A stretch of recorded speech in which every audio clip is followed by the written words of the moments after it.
धन्यवाद। मैं अभय राजेंद्र पाटिल और मैं ब्रिजेश प्रदीप सिरसा आठ विभाग के विद्यार्थी।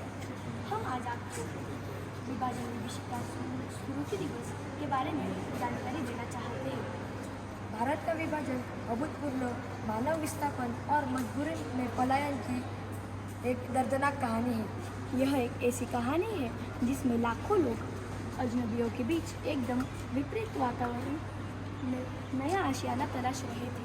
विश्वास और धार्मिक आधार पर एक हिंसक विभाजन की कहानी होने के अतिरिक्त यह इस बात की भी कहानी है कि कैसे एक जीवन शैली तथा वर्षों पुराने सह अस्तित्व का युग अचानक से और नाटकीय रूप से समाप्त हो गया।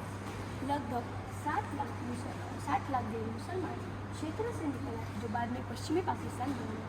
65 लाख मुसलमान पंजाब, दिल्ली आदि के भारतीय क्षेत्रों से निकलकर पश्चिमी पाकिस्तान चले गए। 20 लाख देर मुसलमान जो बाद में पूर्वी पाकिस्तान बना से निकलकर पश्चिम बंगाल चले गए। 1950 में 20 लाख गैर मुसलमान पश्चिम बंगाल गए। 10 लाख मुसलमान पश्चिम बंगाल से पूर्वी पाकिस्तान में चले गए। इस विभीषिका में मारे गए लोगों का आंकड़ा 5 लाख बताया जाता है, लेकिन अनुमानित यह आंकड़ा 5 से 10 लाख के बीच है। धन्यवाद। मैं वैभव और मैं पुष्कर हम दोनों ऐतिहासिक पत्रकार सम्मेलन के बारे में जानकारी देंगे। 4 जून 1947 को नई दिल्ली में लॉर्ड माउंटबेटन ने एक ऐतिहासिक पत्रकार सम्मेलन को संबोधित किया। जैसे ही वायसरॉय ने पहले के समय से लगभग 1 साल पहले सत्ता हस्तांतरण योजना की घोषणा की, उसके बाद कई प्रश्न उठाए गए। सबसे महत्वपूर्ण प्रश्न जनसंख्या का स्थानांतरण का था। इसके बाद वायसराय का उत्तर था, व्यक्तिगत रूप से मैं कोई दिक्कत नहीं देखता। स्थानांतरण के कुछ उपाय स्वाभाविक रूप से आएंगे, लोग अपने आप को स्थानांतरण कर देंगे। बाद में यह देखा गया कि लॉर्ड माउंटबेटन को यह कथन वास्तविकता से कितना दूर था। विभाजन के फलस्वरूप 1.3 करोड़ लोगों को अपनी जड़ों से उखाड़कर विस्थापित होने के लिए बाध्य कर दिया गया। धन्यवाद। अखिल भारतीय मुस्लिम लीग की बैठक 9 जून 1947 को नई दिल्ली के इंपीरियल होटल में हुई थी। विभाजन की मांग वाला प्रस्ताव लगभग सर्वसम्मति से पारित हुआ, जिसमें पक्ष में 300 और विरोधी में मात्र 10 मत पड़े।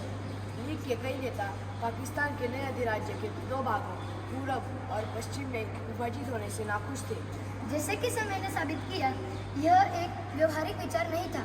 कालांतर में यह सिद्ध भी हो गया। 1971 में पूर्व पाकिस्तान पाकिस्तान से अलग हो गया और एक नए स्वतंत्र राज्य के रूप में बांग्लादेश का गठन हुआ। धन्यवाद। नमस्ते, मैं भावेश गुर और मैं सार्थक बच्चा हूँ। हम इस चित्र के बारे में आपको कुछ जानकारी देना चाहते हैं। यह 2 जून 1947 को भारतीय नेताओं के साथ बैठक का चित्र है और इसके बाद लॉर्ड माउंटबेटन ने 4 जून को आयोजित एक प्रेस कांग्रेस में 15 अगस्त को स्वतंत्रता की तारीख के रूप में घोषित किया। यह आकस्मिक था। माउंटबेटन द्वारा घोषित समय सारणी पर अमल के लिए 18 जुलाई को ब्रिटिश संसद द्वारा भारत का स्वतंत्रता अधिनियम पारित किया गया। नमस्ते सर, मैं युक्ता चौधरी कक्षा 9 विभाग की छात्रा आपको इस चित्र के बारे में जानकारी देना चाहती हूँ। यह चित्र दर्शाता है कि 1947 में हुई हिंसा की घटनाओं और बंटवारे की घोषणा के चलते लाखों लोग रातों रात अपने घरों से पलायन को मजबूर हो गए। धन्यवाद। सर, मैं और मैं अविष्का कक्षा 7वीं की छात्रा है। आज आपको इस चित्र के बारे में जानकारी देना चाहते हैं। प्रस्तुत चित्र में यह बताया गया है कि पंजाब की तुलना में बंगाल में दशकों तक जारी विस्थापन और पुनर्वास का रूप अलग ही था। अधिकारियों ने संकट की भयानकता कम करने के लिए आका और न सिर्फ शरणार्थियों को अपने घर लौटने के लिए प्रेरित किया, बल्कि विस्थापितों को भी किसी भी तरह की राहत देने से इनकार कर दिया। धन्यवाद। सभी को शुभ दोपहर। आज मैं अनुष्का और मैं संस्कृति घबराहट, डर और हिंसा के बारे में कुछ जानकारी देना चाहते हैं। विभाजन के दौरान अल्पसंख्यकों को विकराल एवं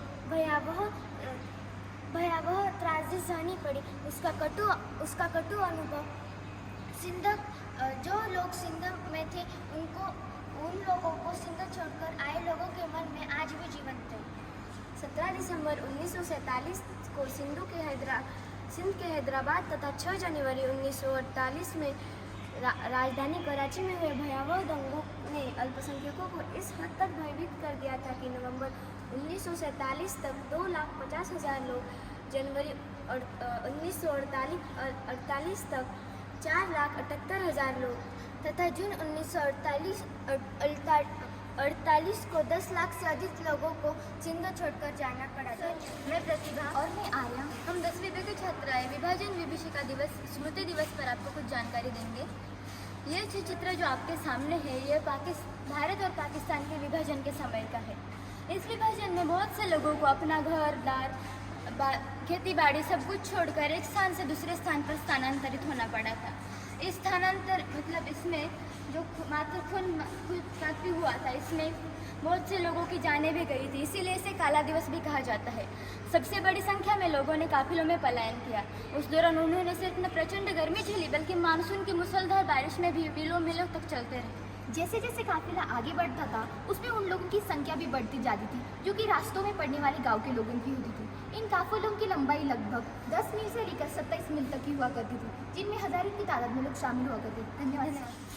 नमस्कार सर, मैं सृष्टि चवाड़े जवाहर नवोदय विद्यालय खेड़गांव नासिक की छात्रा आपको आज भारत पाकिस्तान विभाजन के बारे में कुछ बताना चाहूँगी। जैसा कि आप देख सकते हैं, यहाँ पे लोगों के अनिश्चितताओं का बोझ के बारे में एक चित्र दिखाया गया है। कैबिनेट मिशन के विफलता के बाद जो है मुस्लिम लीग ने अपने पाकिस्तान की मांग को मनवाने के लिए जन आंदोलन करने का फैसला लिया। 16 अगस्त 1946 को उन्होंने प्रत्यक्ष कार्रवाई दिन मनाने का फैसला लिया और इसी दिन कलकत्ता में अनेक जगहों पर दंगे भड़क उठे, जिसके कारण हज़ारों लोगों का मृत्यु हो गया। और मार्च 1947 तक ये हिंसा उत्तर भारत के अनेक जगहों पर फैल गई, जिसके कारण बहुत लोग मारे गए और करोड़ों लोगों को अपने घर बार बिछड़कर अजनबी ज़मीन पर शरणार्थी बनकर रहना पड़ा और इसी कारण दिल्ली में एक रात में ही जनसंख्या बढ़ गई। जवाहर नवोदय विद्यालय नासिक की छात्रा है। मैं आपको आज विभाजन विभीषिका स्मृति दिवस के बारे में कुछ बताना चाहती हूँ। और ये जो चित्र है ये दिखा रहा है कि भारत और पाकिस्तान के विभाजन के कारण कुछ ऐसा मंजर था, मतलब कुछ ऐसा माहौल था कि लोगों के जान पर खेलता हुआ हुजूम खड़ा था। धन्यवाद। मैं अक्षता सर्वे से जवाहर नवोदय विद्यालय नासिक की छात्रा। झुक करके पीछे छूट गई परंपराएं, विरासत, अधिकार और रिश्तेदारी, अपने अपने इच्छा क्षेत्र में रहने के लिए तेज हुई लोगों के दिल की धड़कनें। प्रदर्शित चित्र में हम रेलवे में लोगों की भीड़ को देख सकते हैं। जब भारत का विभाजन हुआ था तो भारत में रहने वाले मुस्लिम लोगों को पाकिस्तान में रहने के लिए जाना था और पाकिस्तान में रहने वाले लोगों को भारत में रहने के लिए आना था। इतनी बड़ी संख्या में लोगों को एक क्षेत्र से दूसरे क्षेत्र में जाना था और उस समय आम लोगों के लिए प्रवसन के लिए एकमात्र सहारा रेलवे था। इसलिए हर रोज़ हर रेलवे में हज़ारों की झुंड में लोग घुसने लगे। रेलवे में जहाँ भी जगह मिलने लगी, लोग ठूस कर बढ़ने लगे और एक क्षेत्र से दूसरे क्षेत्र में जाने लगे, जो कि हम इस चित्र में देख सकते हैं। धन्यवाद।